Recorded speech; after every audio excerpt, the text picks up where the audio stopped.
Oui. Moraï Verabotaï, nous abordons à présent une période très intéressante d'une certaine manière, puisque nous sommes au mois de Elul et tout le monde parle de la providence qu'Hachem nous a accordée, c'est-à-dire la possibilité de faire Teshuvah avant d'arriver à la date la plus importante qui est le Yom HaKippurim, c'est-à-dire le moment où tous nos erreurs et nos péchés sont pardonnés, comme il a été dit à Moshe Rabbeinu, à Alav Shalom, qui est monté pour la troisième fois et pendant 3 fois 40 jours, après avoir cassé les tables de la loi, eh bien, il a intercédé auprès d'Akadosh Baruch Hu les péchés de l'ensemble du peuple d'Israël, jusqu'à ce qu'Hachem lui a dit, Salahti Kidvarecha. C'est ce que nous attendons nous aussi, pendant 40 jours exactement, puisqu'à partir de Rosh Chodesh Elul, jusqu'à Kippour, il y a combien de jours? Il y a 40 jours. Les 30 jours du mois de Elul, plus les 10 jours jusqu'au 10 Tishri. Alors, je me suis posé la question, est-ce qu'on a besoin d'attendre cette date-là, cette période-là, pour faire tchouva? Certainement pas. Quelqu'un, il a fait par exemple un péché au mois de Heshvan. Est-ce qu'il va attendre 11 mois, le mois de Elul, pour décider de faire tchouva? Non. Chacun a la possibilité d'apprécier le temps où il est disponible pour justement s'adresser directement à Kadosh Baruch Hu et faire tchouva. Alors pourquoi nous avons cette période-là? Tout simplement parce que c'est la période des promotions du pardon. Et il s'agit de la teshuva non pas individuelle, de moi personnellement, mais d'une teshuva collective. Voilà pourquoi c'est une période pendant laquelle nous lisons, surtout nous les Sfaradim, les Selihot, et les Ashkenazim aussi, eux ils sonnent du shofar. Donc je considère que cette période-là de 40 jours, c'est comme quelqu'un qui est appelé à paraître un jugement devant le roi de l'univers, devant Akadosh Baruch Hu, et il va dans la salle d'attente, il attend, combien de temps il attend? 40 jours avant devoir prononcer le verdict de Salahti Kidvarecha, et dans cette salle d'attente, il y a un tas de gens, beaucoup de monde. Et alors les uns partagent leurs erreurs, comment est-ce que le roi il va me pardonner, ceci, waouh, celui-là il est plus pire que moi je suis moins que ça. Il y a donc une espèce de privilège que nous avons pendant cette période-là, puisque nous savons que nous ne sommes pas les seuls à avoir commis des erreurs ou à avoir fait des péchés. Et c'est l'ensemble. L'être humain ne peut pas vivre sans avoir commis des erreurs, comme il est dit, en tzaddik, un tzaddik ne peut pas faire que le bien sans commettre aussi un certain nombre d'erreurs. Donc le mois d'Elul, je le compare à une salle d'attente, n'est-ce pas? Pendant laquelle je vais essayer de mesurer, comme disent nos maîtres, il y a plusieurs notaricon, anagrammes du mois de Elul, Ani le Dodi, Vedodi li. Et cette réciproque est très importante. Je suis destiné à celui qui m'aime, n'est-ce pas? Et Vedodi li, mais aussi celui qui m'aime, il est destiné pour moi. Il y a donc un dialogue, il y a une interférence de moi vis-à-vis d'Akadosh Baruch Hu, mais aussi d'Akadosh Baruch Hu vers moi. Et si tu regardes, Ani le Dodi Vedodi li, c'est Elul, nachon? Mais la fin, les Sofetebot, la fin de ces mots, c'est quoi? Ani, il y a un Yud. Les Dodi, Vedodi, li, 4 fois Yud, 4 fois 10. 40. Ce chiffre est absolument merveilleux. Ce chiffre de 40, n'est-ce pas? On le voit partout dans notre tradition. Par exemple, combien de jours il est monté Moshe au Sinaï? 40 jours. 3 fois 40 jours, il a mérité de vivre 120 ans. Tout se passe comme si. Et 40. On le voit aussi 40 ans dans le désert. On le voit aussi quand nos Hachamim nous disent pour pouvoir unifier Ani le Dodi Vedodi li, on dit qu'une Neshama avant de descendre sur terre, 40 jours avant sa naissance, on a décidé que la fille d'un tel, elle va se marier avec un tel. Et on voit que par exemple pour se purifier d'un péché ou d'une touma, d'une impureté quelconque, l'homme comme la femme d'ailleurs, ils vont où? Dans un mikvé. Et quelle est la mesure du mikvé? en hébreu, Arba'im CA. 40 fois une mesure de CA dans liquide qui s'appelle CA. Nachon? Ok? Et donc ce chiffre, nous le retrouvons mamash partout, partout, partout, comme si nous étions, sans faire un jeu de mots, en quarantaine. Alors nous sommes mamash en quarantaine et nous attendons, bien entendu, mais tous ensemble. Elul, c'est la Teshuvah collective. Et j'ajouterais que si je fais moi Teshuvah pendant Heshvan, Kislev, Tebet, c'est bien, c'est très très bien. Mais si je le fais aussi en Elul, j'en profite. Pourquoi j'en profite? Parce que c'est la période des promotions. Ce sont les promotions où Akadosh Baruch Hu, il est Yoshev al Kiseh, il sort du Kiseh Din, il va al Kiseh Rahamim, il siège sur le trône. Pour ça que les 13 midot de Rahamim, c'est El Melech Yoshev al Kiseh Rahamim. Ô toi mon Dieu qui est assis sur le trône de la miséricorde. Voilà Moraï Verabotaï. Et nos maîtres nous disent, ici dans cette paracha de Shoftim Veshotrin, qui est une paracha merveilleuse, absolument merveilleuse, parce que elle nous dit que les régimes qu'il doit y avoir, les différents mishtarim, les régimes qu'il doit y avoir pour instituer le pouvoir dans un pays, dans un État. Et pour résumer l'affaire, je dirais qu'il faut utiliser le mot de Mishkan. Mem, Shin, Kaf et Nun, la véritable présence de Dieu, elle doit être présente dans les 4 institutions suivantes. Mishkan, Mem, c'est Melech, la royauté, le pouvoir politique. Shin, c'est Shoftim, c'est le titre de l'Haftara, c'est-à-dire l'institution judiciaire, les tribunaux. Kaf, c'est Kohen, c'est le pouvoir religieux. Et Nun, c'est Navi, c'est les impressions que nous avons quand de temps en temps, dans le grand silence divin, il y a un prophète qui nous révèle sa parole. D'accord? Il y a donc une nouveauté, il y a quelque chose de neuf qui s'inscrit dans notre existence collective. Nachon? Et donc il faut unifier le Shin, le Kaf et les Nun, chose qu'hélas d'autres ne font pas. Par exemple, il y a une religion qui est sortie du judaïsme et qui dit rendez à César ce qui appartient à César. C'est-à-dire qu'elle fait la séparation des pouvoirs entre le spirituel et le matériel. César, c'est quoi César? C'est le roi, c'est le pouvoir politique, Nachon, et à Dieu ce qui appartient à Dieu. C'est pas la philosophie du judaïsme. Nachon. Il y a une autre religion aussi qui sort du judaïsme, qui est très, très prépondérante, comme la première dont je viens de parler. Et elle dit le contraire, tout à fait le contraire. Elle dit, ce qui est le plus important, c'est la religion, c'est le Kodesh. Allahu Akbar, Nachon. Et ainsi, on voit que ceux qui dirigent les États, ces États-là, en vérité, ce sont en général les mouftis, les kadis, etc., les imams, les ayatollahs, etc. Chez nous, non. D'ailleurs, ça me rappelle, si je me souviens bien, qu'on lit à 2 reprises pendant l'année une haftara merveilleuse qui est celle du prophète Zacharie. Et le prophète Zacharie, à un certain moment, l'ange lui dit, que vois-tu, mon cher Zacharie? Et il voit une menorah, il voit un chandelier. Et il lui dit, qu'est-ce que c'est? Je sais pas. Comment tu sais pas?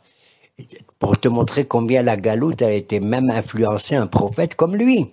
Quoi, la menorah, tu sais pas ce que c'est? La menorah, c'est quelque chose de merveilleux qui illumine ton existence. C'est dans le Beth Amikdash et tout. Et il dit, et qu'est-ce que tu vois d'autre à côté? Il lui a dit, je vois à droite un olivier et à gauche un olivier. Il lui a dit, alors qu'est-ce que c'est? Il dit, je sais pas. Comment tu sais pas? Et l'ange, il lui dit, à droite, c'est la présence du roi d'Israël, c'est le pouvoir politique, et à gauche, c'est le prophète. À droite, il s'appelle le prêtre Yehoshua ben Yehosadak, Kohen Gadol, et à gauche, c'est le Melech, c'est Zerubbabel.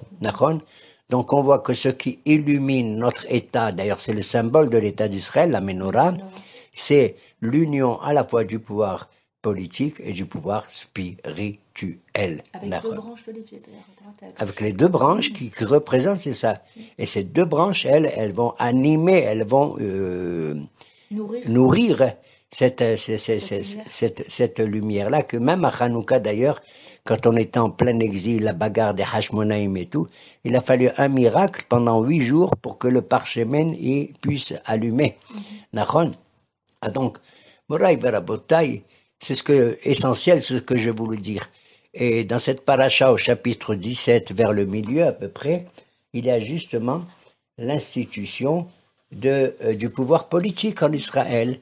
Kitavo et l'Ares, lorsque vous viendrez vers le pays que l'Éternel vous aura donné, etc. Et quand tu t'installeras vraiment dans le pays, au bout de 14 ans, c'était du POC de Yoshua, ben Nun, et alors tu déclares et tu décides. Tu décides comment? Démocratiquement. Asima alay melech. Je veux établir un pouvoir qui est un pouvoir monarchique. Le mot melech, c'est la monarchie.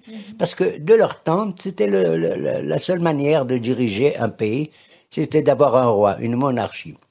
Alors le pasuk qui dit Som tasim alecha melech. Oui, tu vas établir sur toi ce pouvoir-là. Et d'ailleurs, le mot Som Tassim, c'est-à-dire que tu le veuilles ou non maintenant, parce que c'est toi qui l'as demandé. C'est-à-dire que même l'établissement d'une monarchie doit être le désir du peuple. Pas comme ça qu'on impose n'importe qui. On n'impose pas n'importe qui. Quand le roi Shaoul a été nommé par Shmuel, il a fallu que Shmuel réunisse la plupart des dirigeants juifs pour demander s'ils sont d'accord que ce Shaoul-là, il peut devenir le roi.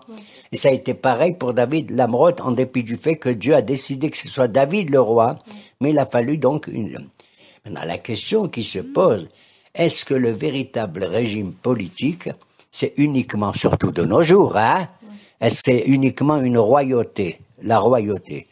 On voit de nos jours qu'il y a des royautés qui s'imposent dans certains pays, mais dans d'autres, on voit que la royauté est simplement une présence, comment dirais-je, une représentativité, comme par exemple la reine d'Angleterre, etc., etc. D'accord? Donc, on voit, en vérité, la plupart de certains de nos poskim disent, oui, c'est un Melech, phénomène comme par exemple le Melech HaMashiach, etc. Le Mashiach, c'est pas un type qui vient et qui fait des miracles et tout, pas du tout. C'est un Melech HaMashiach, c'est quelqu'un qui va mamash diriger le peuple. Et de la même manière, alors en vérité, il y a au moins 2 rabbins importants. Un, il s'appelle Don Yitzhak Abrabanel. Il était ministre des Finances en Espagne du temps de Ferdinand et Machemo et Isabelle la catholique, d'accord? Ainsi qu'Abraham ibn Ezra, le Rav Abraham ibn Ezra. Eux, ils ont dit que le meilleur pouvoir, c'est pas la monarchie, parce qu'ils ont souffert de cette monarchie, d'accord? On a souffert de la monarchie. C'est la démocratie. Incroyable, mais vrai. Tu as vu, deux Haramim Gdolim, ils disent que c'est le peuple qui doit décider. De toute façon, c'est le peuple qui doit décider, mais il faut qu'il y ait des institutions dans lesquelles il y a, non pas nécessairement une séparation des pouvoirs, mais des données, des volontés qui doivent s'unir ensemble aussi. C'est le Mishkan, nachon? Et c'est-à-dire que la sainteté du Beth Amikdash n'est pas plus grande que la sainteté de ce que le roi va décider ou le pouvoir politique va décider. Ça doit marcher ensemble, comme les 2 oliviers qu'on a autour de la menorah. Martin, Som tasim alecha melech. Maintenant, le roi, pour ne pas utiliser ses forces uniquement pour son intérêt personnel, il a écrit quelles sont ses lois. Et alors, à ce moment, tu ne dois pas nommer un étranger. Ensuite, bien sûr, il faut que ce soit un fils d'Israël qui règne sur Israël. À condition qu'il y ait 3 choses au moins qu'il respecte. Il ne faut pas qu'il ait trop de chevaux. Pourquoi? Parce qu'à l'époque, les rois, leur grandeur et leur magnificence est reposée sur le nombre de chevaux qu'ils avaient. D'accord? Parce que s'ils avaient trop de chevaux, pour eux, ils ont le droit d'avoir des chevaux, autant qu'ils veulent. Si c'est pour les guerriers, c'est pour les parachim, les cavaliers et tout, bien sûr. Mais uniquement pour leur grandeur. Parce que pour avoir des chevaux à l'époque, du temps de Moshe Rabbeinu, ceux qui avaient le plus grand troupeau de chevaux, c'était l'Égypte. Parce que si tu as trop de chevaux, tu vas vouloir t'installer peut-être en Égypte et t'attacher encore à l'Égypte. Ça, c'est la première loi qu'on donne au roi. Il faut pas qu'il y ait trop de chevaux. C'est-à-dire, de nos jours, ça veut dire qu'il n'y ait pas trop de biens personnels qui lui servent à lui, à son propre intérêt, à sa propre famille. Mais il peut en avoir beaucoup de chevaux pour le peuple. D'accord? Loyar Belonachim, il ne faut pas qu'il ait trop de femmes. Pourquoi? Parce que l'amour, bien sûr, doit être, pour ainsi dire, dirigé vers une attention particulière. De nos jours, la polygamie n'existe pas, ne doit pas. Tant mieux, Baruch Hashem. C'est pas, je dis pas ça parce que je suis anti-féministe, pas du tout. Mais regarde, même pour le roi qui a les moyens, la possibilité, le temps et tout, il doit pas avoir plus d'après la halakha, tu sais jusqu'à combien il peut avoir des femmes? Hein? 18. Et à l'époque de l'Antiquité, un homme simple pouvait avoir jusqu'à 4 femmes. Baruch Hashem, de nos jours, on n'a qu'une seule. Et grâce à Dieu, on s'en sort très très bien dans un amour réciproque. D'ailleurs, je voulais rappeler qu'à propos de Elul, il y a tellement d'anagrammes, tellement. Par exemple, Lo yahil de baro kechol. Il ne faut pas transgresser sa parole. C'est aussi Elul, la fin des mots. Mais il y en a un qui me plaît. Je ne sais pas si je l'ai appris ou s'il est sorti de ma tête un beau soir. C'est même pour la femme, il y a Elul. C'est quoi? Dans Eshet Haïl Mimsa, qu'on récite tous les vendredis soirs, t'as un passouk qui commence par le Aïn, la lettre Aïn. Rose, Vehadar, Levusha. Ça te rappelle quelque chose? Il est merveilleux, splendide, Levusha. Qu'est-ce que ça veut dire Levusha? Son habit. La femme, pour elle, ce qui compte le plus, et ça je le sais, pas pour moi-même seulement, mais tout le monde, c'est la robe qu'elle doit porter. Rose Vehadar. Alors regardez, Levusha, après, Vatishak, Leyom Aharon. Levusha, c'est la med, Vatishak, c'est Vav, Leyom, c'est la med, Aharon, c'est Aleph. À l'envers, c'est Elul. Rose Vehadar, Levusha, Vatishak, Leyom Aharon. Elle est époustouflée, merveilleuse. Pour chaque cérémonie, la femme, on le sait, elle veut avoir la plus belle robe, etc. Mais qu'est-ce que ça veut dire Vatishak, Leyom Aharon? Elle rigole pour le jour plus futur, le jour d'après, parce que la femme, elle rigole parce qu'elle voudra pas même mettre la même robe, elle voudra une autre robe. Oswaldar Leboucha, il est merveilleux, waouh, qu'il est beau ton habit, madame, tout ça, hein, dit la copine. Mais elle rigole, tu sais pas la prochaine robe comment elle sera encore. Elle pense déjà à la prochaine. C'est comme moi, par exemple, je vais acheter une armoire pour chez moi. Je mets pas du temps, je vois, bah ça va, c'est les mesures qu'il faut.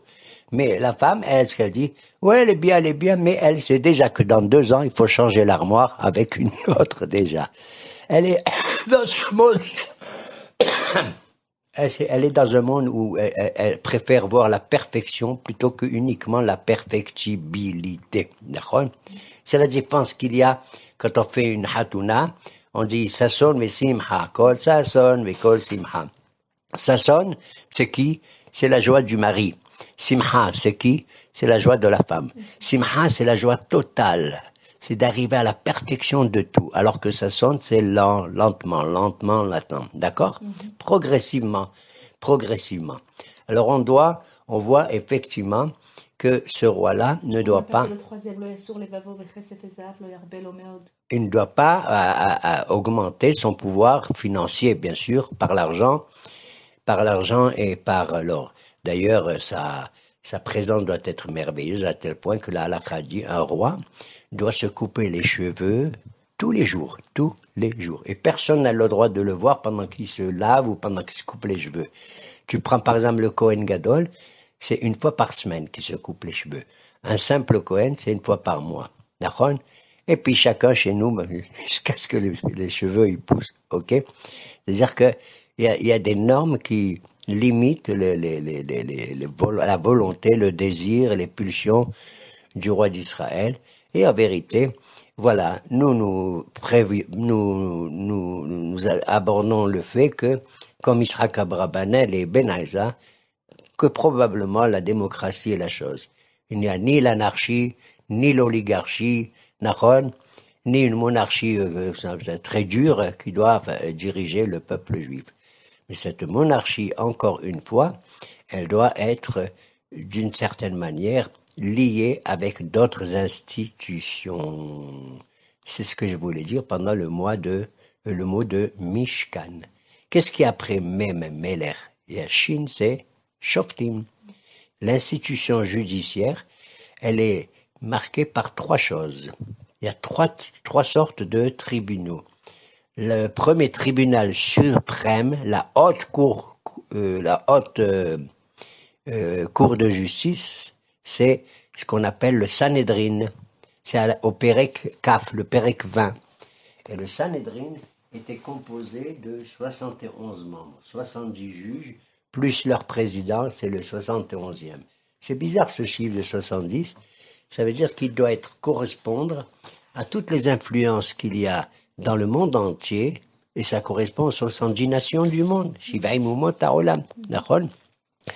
Et chacun de ces membres de la haute cour de justice siégeait, tu sais où, et ça c'est merveilleux, exactement aux abords à la frontière du Beth Amikdash, à l'intérieur, moitié on appelait ça le Lishkat Hagazit, d'accord ? La moitié de la Lishkat Hagazit était dans la sainteté, dans le temple, l'autre moitié dans le côté profane. Et c'est là-bas que régnait et que le Sanhedrin Gedola, le grand Sanhedrin, il avait pour fonction essentielle de traiter les affaires les plus importants, nationaux, internationaux, etc. D'accord ? Décider avec le roi, oui ou non, il faut faire la guerre ou il faut pas faire la guerre contre telle ou telle nation. Quand il y a une décision suprême, le roi demandait conseil au Sanhedrin qui décidait de cela. C'était donc, et chacun des membres de ce Sanhedrin devait être capable, mamache capable de quoi? De connaître plusieurs langues. De nos jours, tu vas enseigner une langue dans telle ou telle école, je ne vais pas dire lesquelles. Ah non, que la Torah. Non.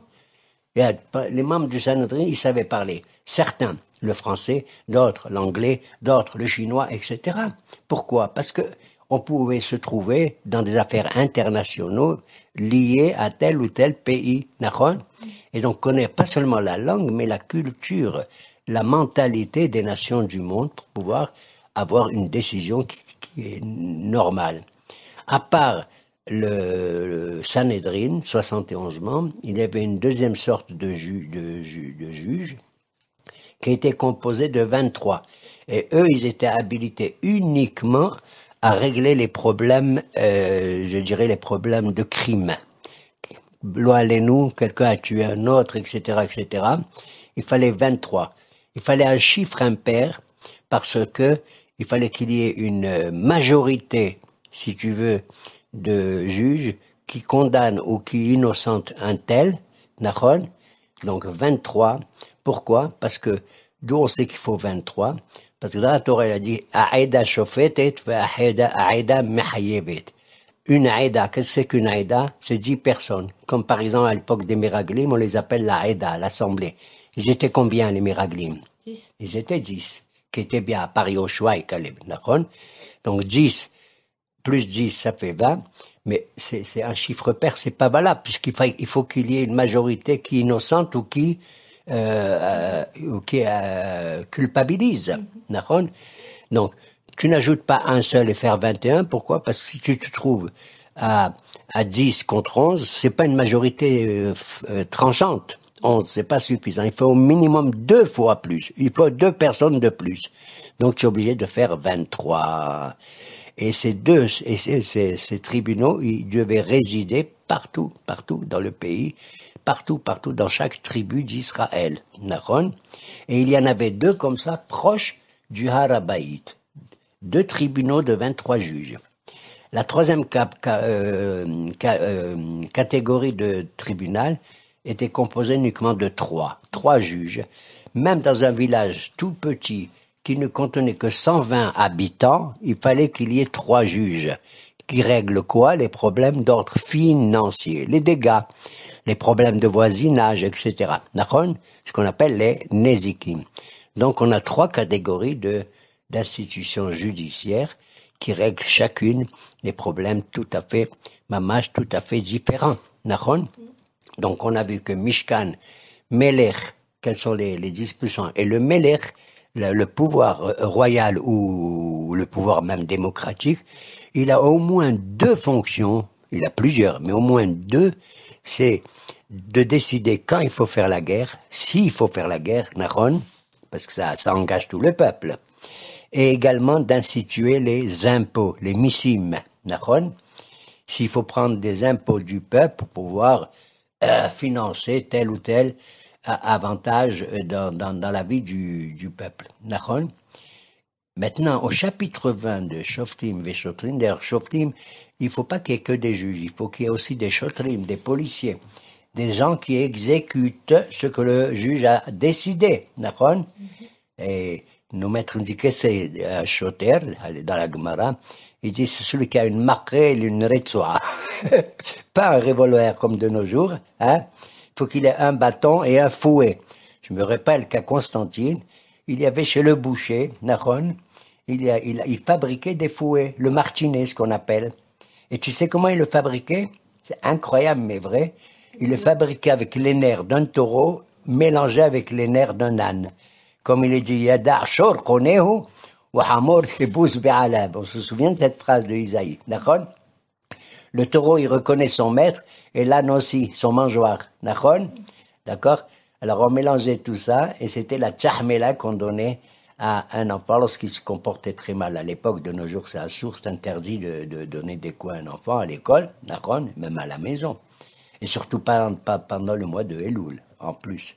Mais à l'époque, oui, c'était permis, et on dénudait ses pieds, et moi j'attrapais les pieds du chauvab, du schnappant en question, et le rave ou le maître, et lui donnait des fouets, et des fois en chantant, oui, oh, rahom, echaper, avon, et Dieu, il est miséricordieux, miskin, oi, oi, oi, oi, oi, oi, oi, oi, oi. Voilà. Et donc, dans ce chapitre Kaf, ce chapitre, c'est justement l'institution de la guerre qui appartenait, comme je le dis, au roi. Il y avait deux sortes de guerres. Il y avait ce qu'on appelle Milhemet Mitzvah et Milhemet Reshut. Milhemet Mitzvah, c'est la guerre qui a pour but de libérer l'ensemble de la terre d'Israël, de la terre de Canaan, comme a fait Yoshua. C'est une obligation. Mais même avant de faire la guerre, Yoshua, il nous a enseigné qu'il fallait proposer aux habitants de telle ou telle ville de Canaan, vous voulez le shalom, oui ou non? S'ils répondent, ils disent oui, on veut le shalom, d'accord? Alors ils ont le shalom et ils restent sur place. On les chasse pas. Mais sinon, on leur fait la guerre. D'accord? Sinon, on leur fait la guerre, comme ça. Ça s'appelle Milhemet Mitzvah. Et pendant la Milhemet Mitzvah, on va incorporer tous les soldats. J'entends par ça les hommes, bien entendu. Les hommes. Et parmi tous les soldats, tu sais les premiers qu'on va incorporer, on va mobiliser? Devine. C'est tous ceux qui sont des grands tzadikim, des grands talmidei hachamim. C'est-à-dire, comme on va le voir ici, quand on veut instituer et choisir les soldats, eh bien, à ce moment-là, il faut prendre en priorité, faire sortir de la yeshiva. Tu entends? Faire sortir aussi et surtout et avant tout de la yeshiva les gens qui doivent faire la guerre. Et pas qu'ils disent la Torah magna ou masla. La Torah en elle seule, elle nous protège, elle nous délivre de tout. La Torah que tu as eue, elle va nous protéger quand toi tu vas à la guerre en priorité. Pas simplement celui qui, moi je fais une bracha pour ce soldat qui va faire la guerre. Je le bénis bien entendu. Mais je bénis tous les autres aussi. Je bénis celui qui a fabriqué la yeshiva. Je bénis celui qui a fabriqué, quand il fait très chaud, le mazgan ou le ventilateur. Hein? Et pourtant, il n'est pas un homme de Torah. L'homme de Torah, c'est quelqu'un qui va bénéficier des avantages que d'autres hommes ils vont avoir quand ils font un certain travail pour équilibrer le pays. Nachon, et pour lui donner un avantage économique, comment tu peux vivre et étudier ta Torah comme il convient véritablement. Et à tel point que la Milhemet Mitzvah, on fait sortir, tu écoutes bien, le hatan de sa choupa, de sa chambre et la kala de sa choupa. Tu es en train de faire un mariage, et il y a une Milhemet Mitzvah, il y a la fête vite et tout, même le hatan à ce moment-là, alors que le hatan il est considéré le jour de son mariage comme un roi, comme quelqu'un de merveilleux, et la kala comme une reine. Si c'est une Milhemet Mitzvah, il faut les libérer, et il va Et les femmes, elles ne vont pas à la guerre, mais elles vont proposer justement à la frontière des vivres et des boissons pour les soldats qui reviennent, à tel point que pour une milhemet mitzvah, si des soldats se trouvent dans un pays étranger en pleine guerre, ils n'ont pas de quoi manger. Tu sais ce qu'ils peuvent manger? Tout ce qu'ils trouvent. Que Dieu préserve, mais c'est comme ça. Ils ont pas de nourriture cachère. Ils voient que Dieu préserve du cochon, ils le mangent. Ils voient quelque chose qui est pas cachère, qui est tarif, ils peuvent le manger. C'est la halakha, c'est pas moi qui l'invente. Ça, c'est la milhemet mitzvah, où tout le monde est incorporé. Je me souviens que quand Moshe Rabbeinu, alav shalom, avait choisi des soldats pour lutter contre Midian, tu te rappelles de Midian, Balak, Bilam et tout, hein? Il a écrit Elef Lamaté. Il a choisi 1000 soldats de chaque tribu. Tu sais là-bas ce qu'ils disent Rachi et les autres? Pourquoi il a choisi? Comment il a pu les choisir? Il a choisi 1000 tzadikim. Tu entends? C'est-à-dire 1000 personnes qui sont des érudits et des religieux au maximum pour faire la guerre. T'as compris? Il n'a pas dit ceux qui sont religieux, qui étudient la Torah, rester là. Pas du tout, pas du tout. J'ai dit, Moshe, il a choisi 1000 par chaque tribu. Mais Moshe lui-même, alav shalom, le prince de tous les prophètes, tu sais pas que lui, il a fait la guerre aussi? Hein? Il n'a pas envoyé uniquement Yoshua pour faire contre Amalek. Lui-même, il a fait la guerre contre Sihon, Melech HaEmori. Lui-même, il a fait la guerre, même s'il a eu peur de Og, Melech HaBashan, le géant, d'accord? Et le Midrash raconte comment il a pu tuer, malgré sa peur, sa trouille, Og, Melech HaBashan. Et ça, qui c'est? C'est le grand rabbin d'Israël de toutes les générations. Qui c'est? Moshe Rabbeinu, alav shalom.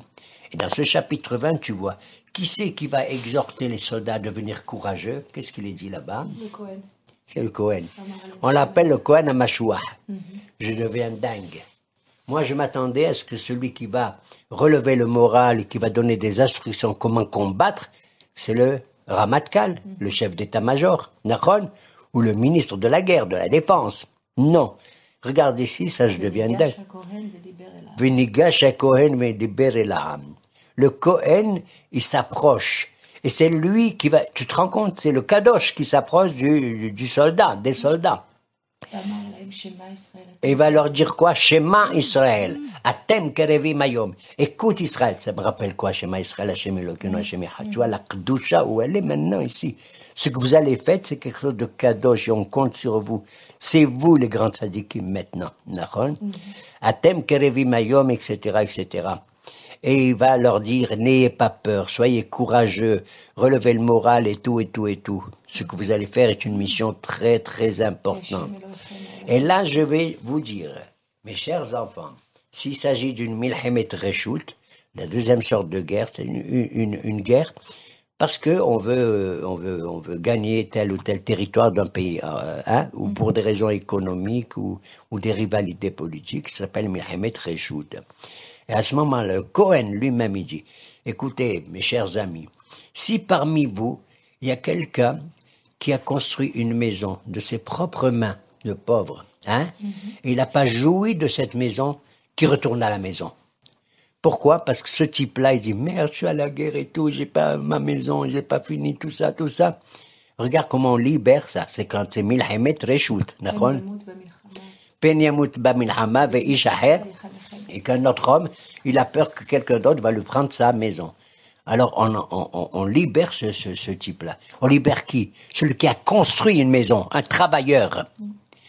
Et après le Cohen, il continue. Et si un homme maintenant, il a planté une vigne et qu'il n'a pas profité de cette vigne, il a peur peut-être qu'un autre où il va inaugurer cette vigne et en jouir, qu'il retourne chez lui.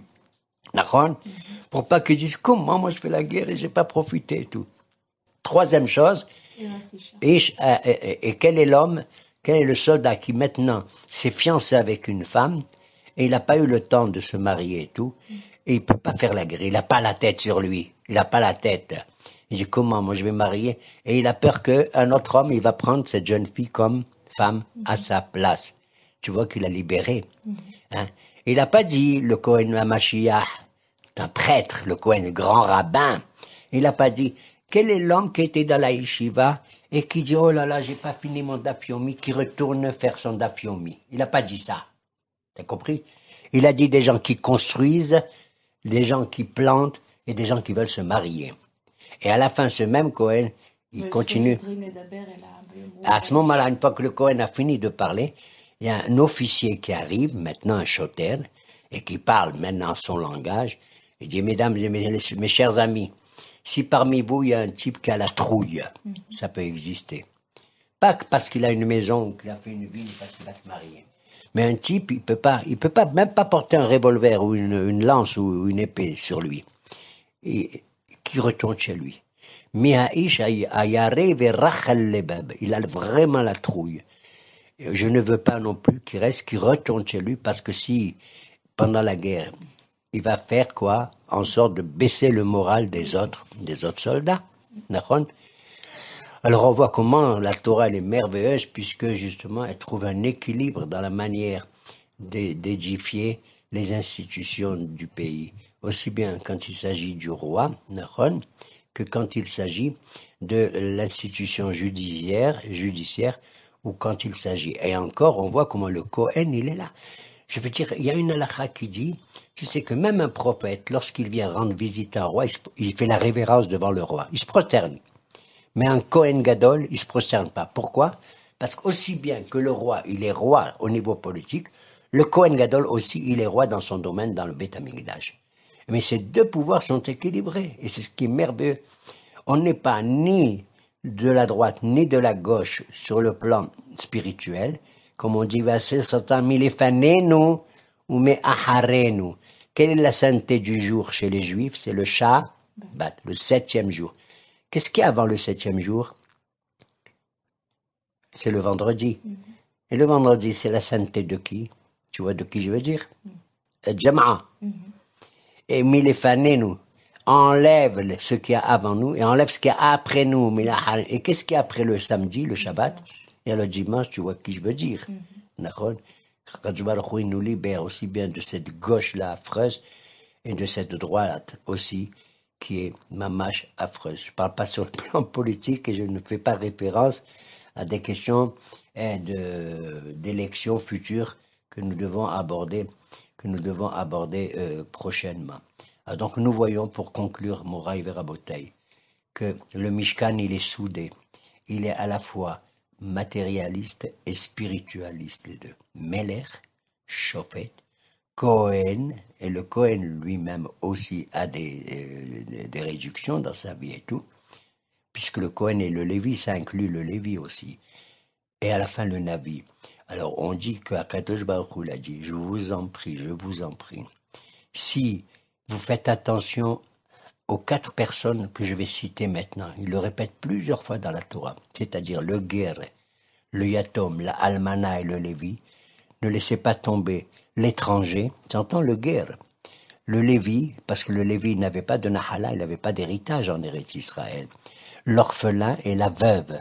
Si vous vous occupez de ces 4, moi alors je vais vous dire, comme à la fin de la parasha, Vesamahta ata, ubincha, bitecha, avdecha, va'amatecha. Moi je m'occuperai de vos 4. Je m'occuperai de ton fils, ta fille, ton serviteur et ta servante. Si toi tu t'occupes de mes 4 que j'aime, qui est l'étranger, le Lévi, la veuve et l'orphelin.